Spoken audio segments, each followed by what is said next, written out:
Mapagpalang umaga, ito ay magtatanim tayo ng kamote. Ipapaliwanag ko sa inyo kung paano ko itanim yung kamote. Yung simpleng pagtatanim ng kamote sa bukid, guys. Ito yung binunot nila kanina. Kinuha ko lang kay sayang naman at itinanim ko ulit. Ngayon, kung magtatanim kayo, be sure na yung tangka, yung dahon pataas. Yun, patungo sa taas. Kahit walang talbos yan, titingnan mo lang yung kwan niya, yung tangkay ng kanyang dahon. Pwede mo naman itusok na ganyan, tapos lagyan mo kagad ng abono. Yan, ganyan. Pwede rin ganyan. Pero, eto ay basic lang yan. Pero mamaya, mapakita ko sa inyo yung mas magandang pagtatanim ng kamote. Pagkabubutas mo yan, lalagyan mo ng abono sa loob. Kuha ka na ng konti.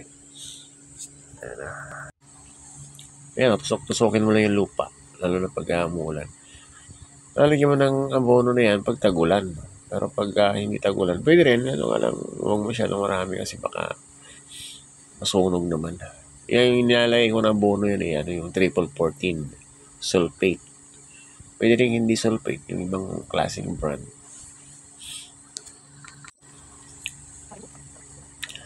Ayan itutusok lang sa lupa. Pero yung tulad ng nasabi ko, mamaya pakita ko sa inyo yung mas magandang pagtanim ng kamote.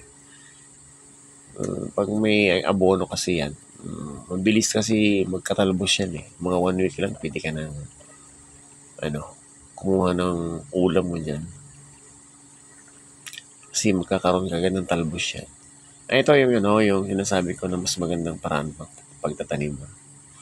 Kung kaya mo ng konti, bubutasan mo yung lupa. Ayan. Yan, parang eksaktong papasok na yung kamao mo. Lagyan mo ng abono, takot ka lang. Tapos, 2 pirasong puno ng kamote. Tapos, ibuhol mo lang siya, ikutin mo lang yung pinakapuno niya. Tapos, konti na lang yung lalabas. Siguro mga 1 dangkal at 2 dangkal na kamote yan, pinuputol ko para mahaba. Pag pinutol mo yung talbos sa mga 2 dangkal, para pag pulupot mo muna, yan, lagyan natin sandakot lang na abono. 2 pirasong puno, and tapos, yung puno niya, ipulupot mong ganyan, yan, iikot mo lang, tapos yung, yan, tingnan mo yan. Yun, ganyan mo lang. Tapos yung talbos niya, siguro mga, konti lang yung lumalabas, tansyahin mo lang. Tabunan mo lang. Kahit mababaw lang yan, idiin mo lang yung lupa para tumigas. Yan. Tapos, ito na. Ito na yung tinanim natin, guys. Kunti lang natanim ko kasi mainit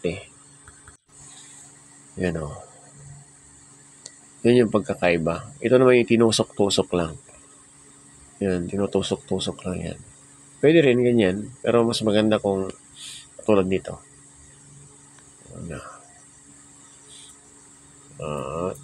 Ito binago ko yung yung tinusok-tusok ko kanina, binago ko. Ayan, kita nyo. Dinoble ko yan. Kasi nag-demo lang tayo para makita nyo yung pagtatanim ng madalian. Saka yung may proseso. Ito yung may proseso. Lupulupot, iniikot yung puno niya. So, 20 pieces lang na puno yan. Mainit kasi. Buo sa Sabado na naman siguro kung magtatanim. At least meron na akong kukuha ng talbos. At, ayan, uwi na tayo. May natirang abono, guys. Ito yung kamote sa kabila. Pangit na tagal na Ito, ilagay ko siguro yung abono dito sa alugbati. Saboy ko na lang. Ayan, alugbati yan, guys. So, nga lang, ubos na yung mga dahon Konti lang yung dahon niya. Walang talbos. Yung, naman, may mga pandan yan Ayan, buhos na lang natin muna. Bali, next week siguro abonuhan ko ulit yan. Para dumami. Ayun. Okay. Ito na. Uwi na talaga tayo. Sari-sari yung mga gulay dito. O, may sibuyas, pero hindi naabunuhan kasi. Ito, maluwang dito, tatanimin daw ng ano to. Tatanim nito, talong daw. Tatanim ng mga kasama ko. Okay guys, let's go. Kalimutan kong may At, garden pala kami ngayon. ayan o, itong kamote diyan, luma yan. Kamote yung nakatira dyan, nakatanim dyan, no, tinanggal na. Dito nga sa labas, oh, itong mga kamote, no, kamote yung baging, dito, tinapon lang dito eh. Dito ako kumuha kanina, anong tinanim ko. Sayang din kasi. Ito yung kinuhanan ko kanina. Diyan ako kumuha. Ito yung bakod na ginawa ko noon, no. Tapos, ayun, marami pang tatamnan, so nga lang, walang nagtatanim. Kami lang. Dalawa na lang yung natira dyan. Ito, may natira ko ng dalawang kasama. So, may iwan muna sila dyan. Okay, babayu!